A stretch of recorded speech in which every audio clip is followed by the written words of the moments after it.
Halo, selamat datang di channel Teman Bertualang, channel berbagi ilmu, informasi, dan pengalaman seputar petualangan. Nah, di video ini saya mau berbagi tentang pendakian Gunung Ciremai via Trisakti Sadarehe yang menurut saya ini jalurnya sangat eksotis ya teman-teman. Jadi wajib banget nih buat teman-teman cobain.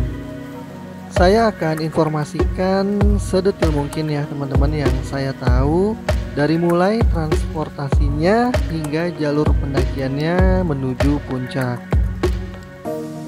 Jadi saya berangkat itu dari Jakarta menggunakan mobil pribadi. Nah, buat teman-teman yang naik kendaraan umum, naik mobil pribadi juga atau naik motor, patokan utamanya kita mapkan saja ke terminal Raja Galuh ya teman-teman. Nah, baru nanti dari sana kita mapkan lagi ke basecamp desanya.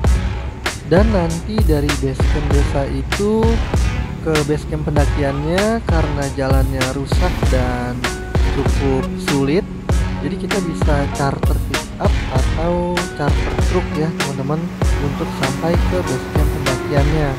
Nah, berhubung mobil teman saya ini mobil adventure, jadi kemungkinan besar ini bisa sampai basecamp atas pendakiannya ya teman-teman. Oh iya, motor juga bisa ya teman-teman. Yang nggak bisa itu mobil pribadi yang biasa aja. Nah, ini kami perjalanan dari basecamp desa menuju basecamp pendakian. Tadi sempat tidur dulu beberapa jam karena nyampenya jam 2 jam 3-an ya menjelang subuh. Jadi lumayan dapat tidur beberapa jam. Kemudian jam 7 pagian baru kami melanjutkan perjalanan. Saya sangat menyarankan buat teman-teman yang bawa kendaraan pribadi yang memang tidak dirancang khusus untuk mobil adventure, lebih baik charter pick up atau truk aja ya teman-teman dari basecamp pendakian, karena jalurnya cukup rusak dan lumayan parah ya teman-teman. Daripada merusak mobil teman-teman, lebih baik charter pick up aja. Kecuali motor dia masih bisa ya teman-teman, tapi bukan lewat jalan ini. Ada jalan khusus ya dari basecamp pendakian bawah kalau kita naik motor untuk menuju basecamp. Dan sekitar 1 jam lebih perjalanan tadi, akhirnya kita tiba di basecamp pendakian atas. Di sini kita lapor dan bayar tiket pendakian ya teman-teman. Selain tiket yang kita bayar online yang 7.500 per orang, di sini kita juga bayar tiket lagi. Memang agak lumayan mahal dibandingkan tiket pendakian Ciremai jalur lainnya. Jadi di sini tiketnya itu seperti paketan gitu ya teman-teman, seperti ini. Karena kita weekend, jadi 150.000 per orang. Udah dapat sertifikat, kantong sampah, cek kesehatan, makan sebelum naik dan ketika turun, asuransi, PNBP, dan air 5 liter yang disediakan di tempat camp. Dan menurut saya ini cukup worth it sih ya teman-teman. Udah dapat 2 kali makan, makanannya juga enak juga, dan sudah disediakan air di tempat camp, jadi kita nggak perlu bawa banyak-banyak air. Dan dengan harga segitu, rombongan kita juga akan ditemani oleh seorang ranger ya teman-teman.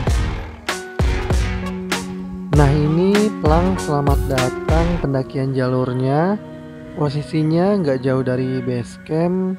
Tadi setelah makan, cek kesehatan dan briefing, kita pun memulai pendakian ya teman-teman. Untuk awal pendakian, jalurnya masih bersahabat, masih landai, dan view-nya terbuka seperti ini. Nah, kemudian setelah beberapa saat kita baru menemukan jalur yang sudah mulai setapak dan sudah rapat ya teman-teman. Oh iya, ini kita mendaki di bulan Januari, jadi masih musim penghujan ya, dan jadi banyak kabut.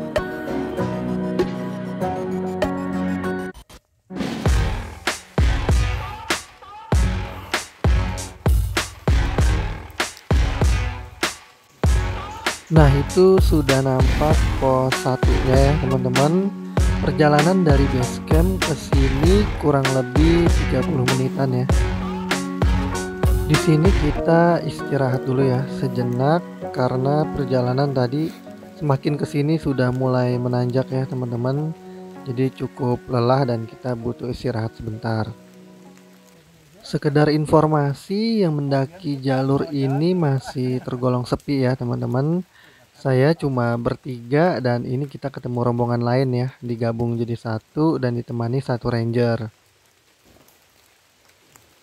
Setelah cukup beristirahat, kita pun melanjutkan perjalanan menuju pos 2.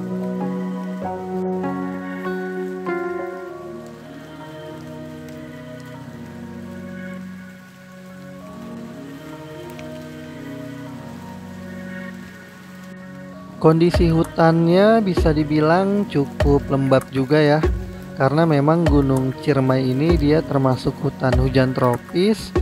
Jadi untuk pacet di jalur ini masih lumayan banyak ya teman-teman.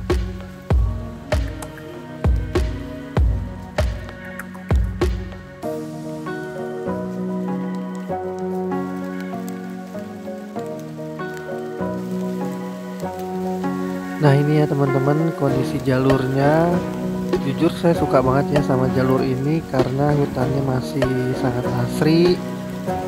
Buat teman-teman yang suka ngelihat rimbunan pohon yang masih hijau dan masih lebat-lebat, nah teman-teman pasti suka banget ya kalau lewat sini. Dan itu sudah kelihatan ya teman-teman pos 2 nya. Perjalanan dari pos 1 ke sini kurang lebih sama ya teman-teman, 30 menitan.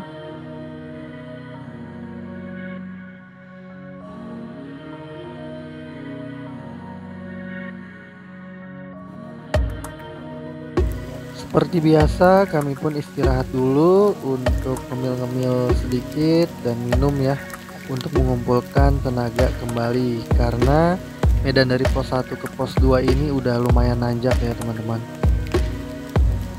Setelah itu kami pun melanjutkan perjalanan menuju pos 3. Dan untuk informasi juga buat teman-teman yang butuh porter, kebetulan teman saya pakai porter ya, jadi untuk harganya itu 600.000 per 2 hari 1 malam. Dan kebetulan ini kita pakai si rangernya ya, karena dia menawarkan diri untuk jadi porter. Dan gak lama kemudian turun hujan yang cukup deras, jadi kami bergegas ya pakai jas hujan dulu. Buat teman-teman juga jangan lupa ya selalu mempersiapkan raincoat yang memadai ketika naik gunung, apalagi di musim penghujan seperti ini. Di sini saya bawa 2 jenis jas hujan ya, yang dari jas hujan plastik sama jas hujan outdoor yang cepat kering. Dan biasanya kalau hujannya belum lebat banget, saya masih pakai jas hujan plastik dulu ya teman-teman. Intinya bagaimana caranya kita bisa menjaga tubuh kita tetap kering ya teman-teman. Karena kalau kita sudah kedinginan dan apalagi sampai kena hipotermia, itu udah fatal banget ya teman-teman kalau di gunung.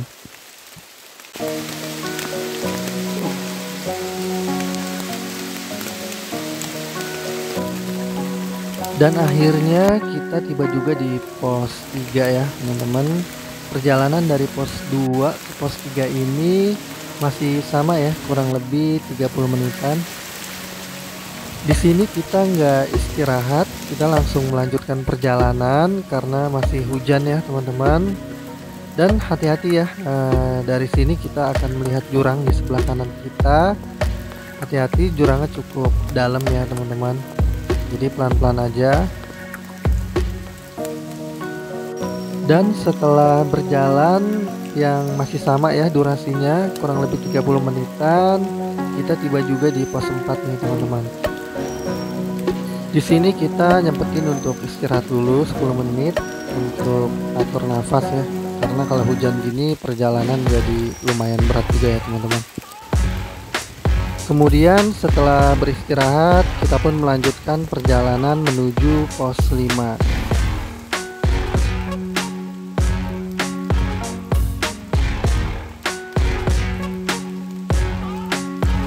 Dan setelah berjalan kurang lebih 20 menit, kita sampai juga di pos 5 nih.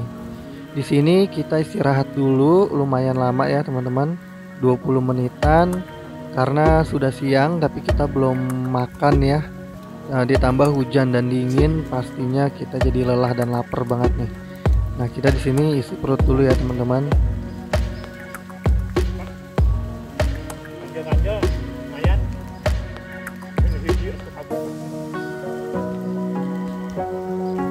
Lalu kita melanjutkan perjalanan lagi menuju pos 6. Jarak perjalanan dari pos 5 ke pos 6 itu nggak terlalu jauh ya teman-teman, cuma 10 menitan aja. Dan ini kita sudah tiba di pos 6. Kita berencana untuk camp di sini aja ya teman-teman. Walaupun awalnya rencana kita di pos 8, tapi karena kondisi cuaca yang tidak memungkinkan, kita sudah kelelahan dan dinginan juga ya karena hujan terus. Jadi kita putuskan untuk camping di sini aja. Baru kemudian besok subuhnya kita lanjut untuk summit ya teman-teman. Nah, di situ nampak ada tenda ya. Itu tenda ranger sini ya teman-teman. Jadi kan paketan yang 150.000 per orang itu kita sudah didampingi sama ranger, dan ranger itu dia camping di sini nih teman-teman. Dia sudah ada tendanya. Jadi kalau kita lewat jalur Sadarehe itu untuk tempat campnya pilihannya dua ya teman-teman, di pos 6 atau pos 8. Dan nggak lama-lama saya pun langsung bergegas untuk mencari lokasi yang tepat ya untuk mendirikan tenda.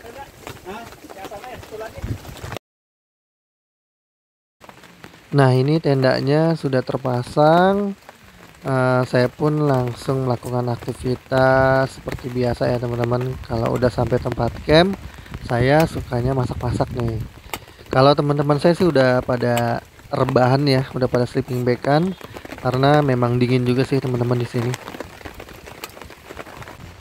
Nah, kalau camping seperti ini saya biasanya itu bawa sayur ini ya teman-teman, sayur yang buat ngesop, karena selain buat ngesop, sisanya juga bisa saya manfaatkan untuk bikin bala-bala atau bakwan nih teman-teman.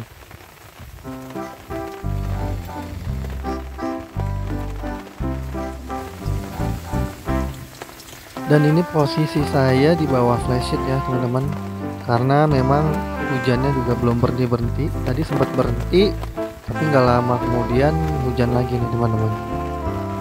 Oh iya, kalau hujan begini, kalau kita mau pasang tenda itu tipsnya kita pasang flysheetnya dulu ya teman-teman, baru kemudian pasang tendanya supaya si tendanya nggak basah.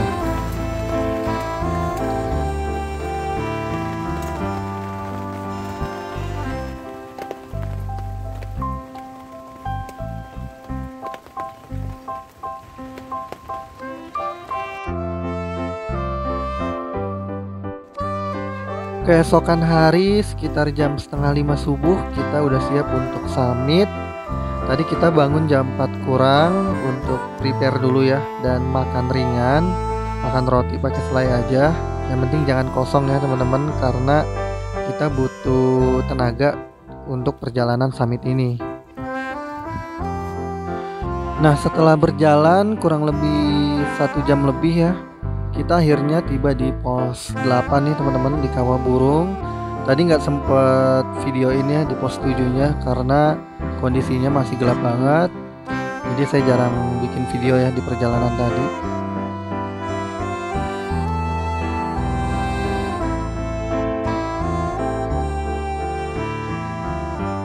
Pos 8 ini termasuk lokasi camping yang direkomendasikan ya teman-teman. Cuma memang karena ini musim hujan, jadi agak berat juga sih kalau langsung ke sini. Mungkin kalau di musim kemarau atau lagi nggak hujan, enak nih teman-teman camping di sini ya. Dan ini kabutnya lagi tebal banget ya teman-teman, karena memang di musim penghujan ya. Jadi kita juga nggak berharap lebih. Dan di sini ada sumber air juga, cuma bukan sumber air yang mengalir ya, tapi sumber air yang menggenang. Kita bisa manfaatkan untuk masak-masak ya. Yang penting airnya dimasak dulu. Kalau bisa jangan langsung diminum.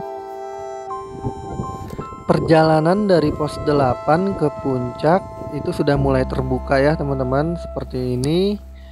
Dan jalurnya pun dipenuhi sama bunga-bunga edelweiss.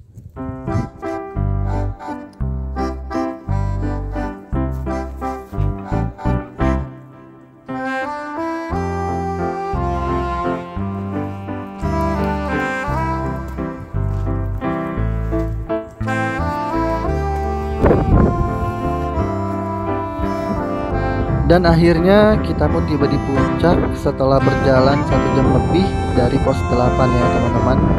Kondisi puncaknya sempit, tidak seluas jalur Apoi dan Palukungan, dan tentunya setiap jalur punya kelebihan masing-masing ya teman-teman. Oke, saya rasa videonya segini dulu aja. Semoga bermanfaat ya buat teman-teman. Kalau ada pertanyaan, tanyakan saja lewat kolom komentar. Jangan lupa di subscribe channel ini. Salam lestari. Wassalamualaikum warahmatullahi wabarakatuh.